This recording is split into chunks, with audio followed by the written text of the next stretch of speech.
Hi friends, നമുക്കിത് വായിച്ച് നോക്കാം. ദൈവത്തെ പൂർണ്ണ ഹൃദയത്തോടെ അന്വേഷിച്ചാൽ അവിടുത്തെ അനുഗ്രഹങ്ങൾ സ്വന്തമാക്കാൻ സാധിക്കും.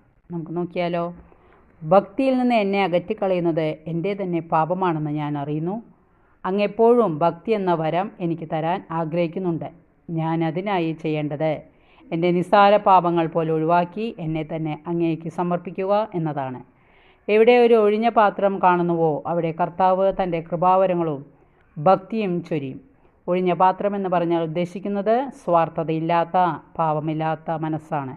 എൻ്റെ മനസ്സ് പാപവും സ്വാർത്ഥതയും ഇല്ലാത്തതും അങ്ങേ അന്വേഷിക്കുന്നതുമാണ് എന്ന് കണ്ടാൽ ഈശോ തൻ്റെ കൃപാവരങ്ങൾ എൻ്റെ മനസ്സിലേക്ക് തീർച്ചയായും ചൊരിയും. അതിനായി ഞാൻ എൻ്റെ മനസ്സിനെ എപ്പോഴും തിന്മയെ അകറ്റി ദൈവസ്നേഹത്തിന് വരാൻ പറ്റുന്ന രീതിയിൽ ശൂന്യമായി സൂക്ഷിക്കണം.